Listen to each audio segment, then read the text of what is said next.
share something that's like a little bit vulnerable.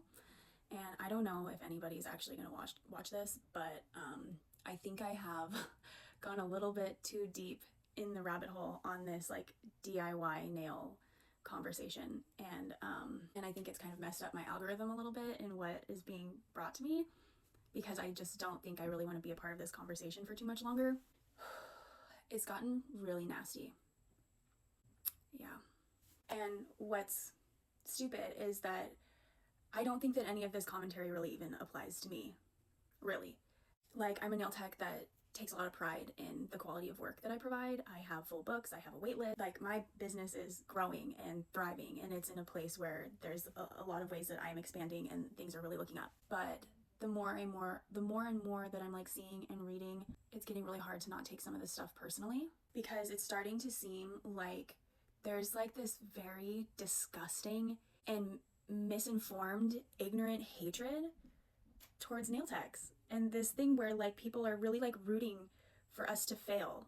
And we're having this moment where it's like with all the new DIY options, it's like people are coming out of the woodwork kind of like expressing how happy they are at the idea of our businesses failing because there is a DIY at home option, and how unqualified they think we are, and undeserving of respect, undeserving of being paid, undeserving of having policies in place that protect us, like having a deposit to book an appointment, which ultimately goes towards the total of your service anyways. So it's like you're not really like losing money, and it takes like 10 seconds to send a deposit to save your space. But like, even though this commentary doesn't really apply to me and it doesn't like actually affect like what I'm doing, one, I feel like it is kind of affecting me emotionally, and it makes me quite sad for like the industry as a whole and for other nail techs that maybe aren't quite in the place that I'm at yet. And so I just want to share a little bit of like my story, and then a little bit of like information about why things are the way that they are. So first off, I think why this is triggering for me is because I don't think that I really fully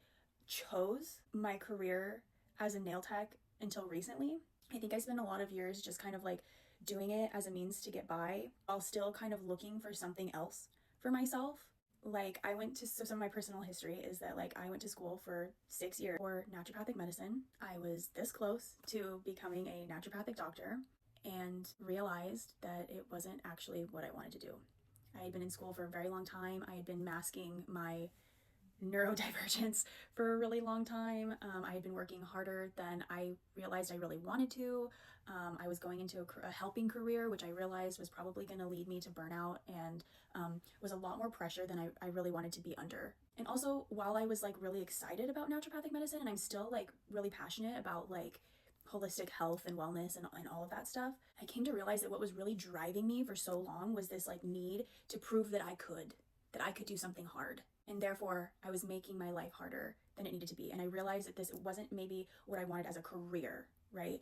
Like, maybe it's still something that I like apply in my own personal life, and I have the information now, which is helpful for me in many different ways. But I came to realize that actually it's okay to just do something fun for a living. My job does not need to be this like serious, prestigious thing that's hard, that proves my worth in some way. Like, I could go back to doing nails and get to play with color and sparkle, and I get to paint, and I get to like be an artist, which is actually probably like my first love and what is the most natural talent and passion that I have. I can go back to doing that, and my job, my career could actually be something that's fun. And you know what? I still get to kind of apply some of this like psychological wellness type stuff that I know about in my one-on-one interactions with my clients. We still get to connect in a deep and meaningful way. And in fact, all of this information that I have, I think actually applies really nicely to any sort of profession where you are touching people and doing things on people's bodies. Because I think that there's a real lack of like bedside manner in a lot of careers that like aren't medical but should have bedside manner. So kind of the point that I'm getting at is that like it took me a really long time to decide on nails. And then even after I made that decision, it was still kind of like this thing that I hadn't fully like chosen, and was like, oh yeah, I'm doing this, and I'm doing this, like I'm committing to this for the long haul. It's not just something that's getting me by anymore. And I think that I struggled for a very long time to choose this because it was a career that can be looked down on. I'm a service provider, and I think especially with nails, and there's a lot of reasons for this, is that people can look down on that profession. People do look down on that profession. That is what I'm learning from all of this commentary. Not everybody. My clients certainly don't. But what I'm reading, a lot of you do. And so even though this was something that I found to be fun and satisfying and even fulfilling in a number of ways, I would feel embarrassed to say what I did for a living. It took me a really long time for this career to not give me some sort of hang up around like my worth and how intelligent I am, how much money I could and should make. And so it really sucks to finally to do all of this work around worth and money and business and all of this, to finally reach a point of feeling like really good and excited about what I do for a living, to then have this full circle moment of reading all of these nasty, disgusting fucking comments that you guys are leaving about this topic. And like I said, I'm very much aware that this is not about me and this does not apply to me, and that the people in my life and on my wait list and my full books, this is not something that I need to like take into myself, and yet it is still making me feel some type of way. And I think this is where I would like to get into this second part of information that I would like to provide, because I think that some of you don't actually realize the history of nails and why things are the way they are. And I think that if you did, you would eat your fucking words and probably feel pretty bad about the things that you've said. Because I don't know why people can't just take their DIY nail kits and do their nails and shut the fuck up. Like, why do you have to have your DIY nails while also spewing hate at professional nail techs and root for their downfall because you can't afford the prices anymore? Like, that's what sucks about this whole thing, is that like this isn't even about fucking nail techs. I feel like this is honestly about people not being able to afford a certain thing that they used to be able to afford, and they're pissed and they're projecting all of their shit on this industry, not realizing the full picture. Because that price that you could afford was only available because someone was being exploited to make it available to you. The prices that we are putting in place now factors in all of our expenses and our time. It allows us to pay for all of the things that we need to pay for to provide this service legally and still pay ourselves. The old prices, the $25, $35 nails, didn't account for someone being able to make a living wage. For the person that was actually providing this service to make a living wage. Somebody was making a living wage, but it wasn't the person that was providing that service to you. And this is also why nail techs have been so up in arms the last few years, because that is a whole other fucking commentary that people love to be snarky about. It's like, oh, you nail techs, you all wanted to be so high and mighty with your luxury prices for your luxury service and told us like, oh, if you don't want to pay for it, then do it yourself. And now we're doing it ourselves, so now you're mad about that. Reason the commentary from nail techs was even what it was because there was already so much fucking animosity towards us raising our prices a little bit, so much hostility towards us for it, that I think, yeah, some people kind of started to get a fucking attitude of like, okay, if you don't want to fucking pay it, then do it yourself. Like, if you value me so fucking little and what I do is just so easy and you can do it yourself, then go do it. And I think most of us are not even upset about you going and doing it yourself. We're upset about this commentary that's coming along with it. Because I think a lot of us know that we haven't priced ourselves out of our own clientele. We've priced ourselves out of nasty fucking cheap clientele, which like, huh fucking Ray. I'm so fucking happy that I have created such boundaries around myself and asserted my worth to the point where I am only gonna have people in my seat that respect me, that understand my value, that understand that this is a business that I have expenses for, that I have to account for, and they're willing to provide me a living wage in exchange for providing a quality service to them. And they're not sitting here nasty about it. I have a lot of fun with my clients, and I feel like we treat each other like equals, and that's a really beautiful thing. And this is the part of the conversation that I'm so glad is being introduced. Like, I've seen a few videos of nail techs talking about this, and I'm like, fucking thank God that this is entering the chat, right? Because the reason that nails were $25 in the first place was because you had a community of people, the Asian community, that at the time were in a position to be easily exploited by our society. You have a community of people that are affected by racism, by inequality, by the war, by immigration and poverty, who were not in a place to demand more, who were in a place to accept breadcrumbs for the sake of survival. There's a New York Times article that came out, I believe it's called, I have it linked in my bio, in my link tree. It's called The Price of Nice Nails or something like that really dives into that. So if you really want to like, you're actually interested in educating yourself on this topic, I would go click on that and read that.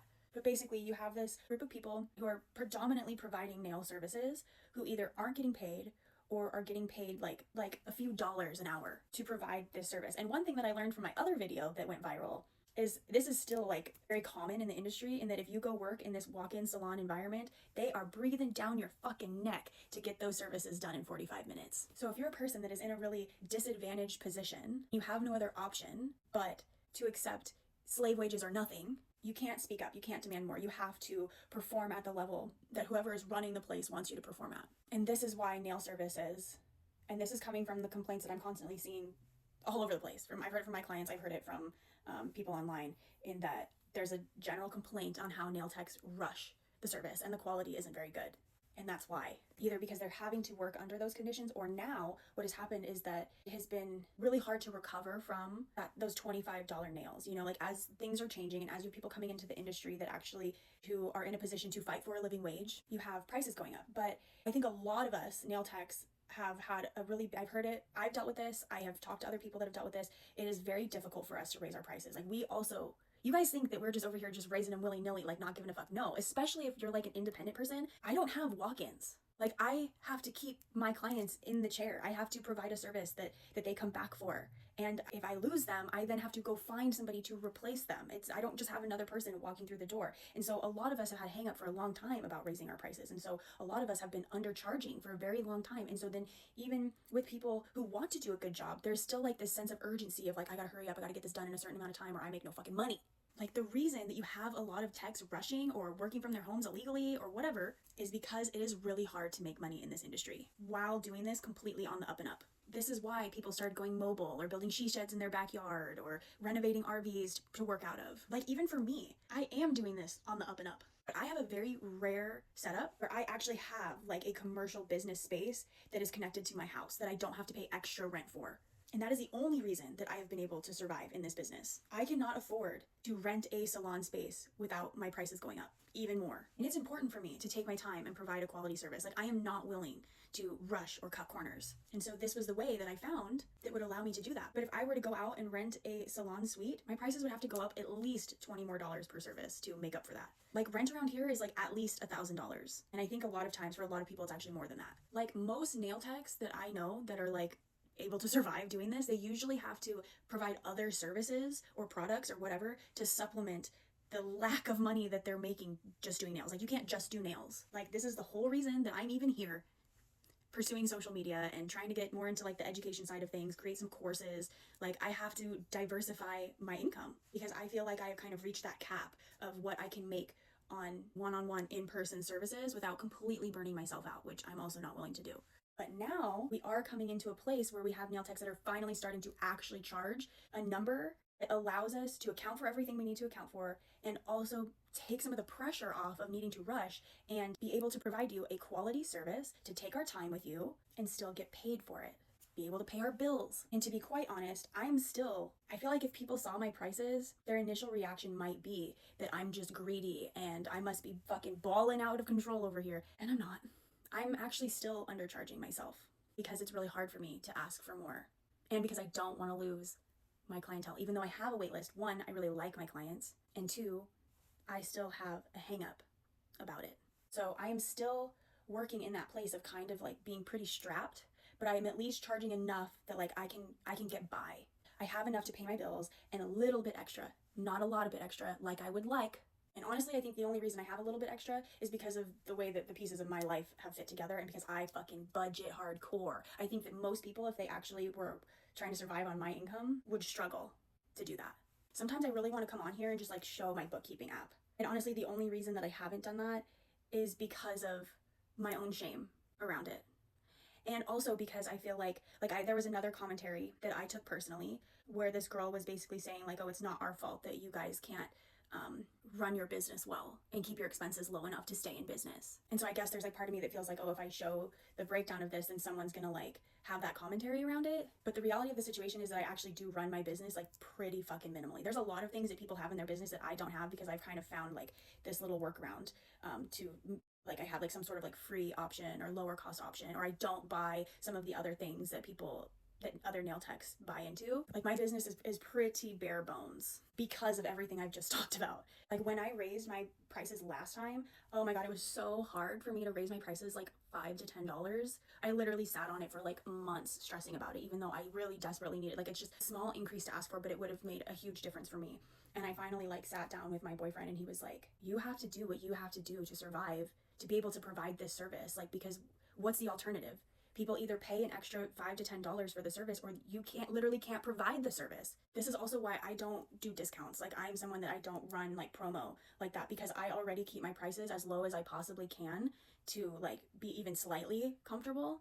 I can't discount it further. Like, if people want discounts, then my regular price has to be higher than it is now. So you either pay more regularly and get the occasional discount, or you just get the discount all the time and don't expect more of a discount. And of course, like usual, this is like another side tangent, but to get back onto the part that actually matters, biggest thing that you guys need to realize as the consumer is that the reason that nails went from $25 to $100+ is because it went from a wage that was exploiting people to a wage that people can find a way to live off of. And as I've demonstrated, even the price that nails are at right now is like still pretty tight. And this is why people are still rushing. And yeah, either do it yourself, or if you want someone to do it for you, you have to realize that you're gonna have to pay more for it, unless you're okay with exploiting somebody because nail techs are so fucking far beneath you. And honestly, I think it would be so much easier for me to just like exit this conversation. Like, I don't have to participate in this, because like I said, I feel like a lot of this doesn't apply to me and what I'm doing. Like, I'm doing good over here. A lot of the complaints that people have are not things that my clients have with what I provide. But there's something that is being triggered in me that is like a little bit more than personal. It's like there's almost like this social justice, like fairness, moral thing that is being triggered in me now, knowing the history of this and then seeing what people are saying about it. It's like it almost is this thing that's like becoming bigger than myself and something that I'm taking personally. And now it's like I'm almost taking it personally on account of the people that were exploited for so long. It almost makes me not want to leave the conversation, even though it would probably be better for my mental health, because it's like I feel like this is information that should be out there.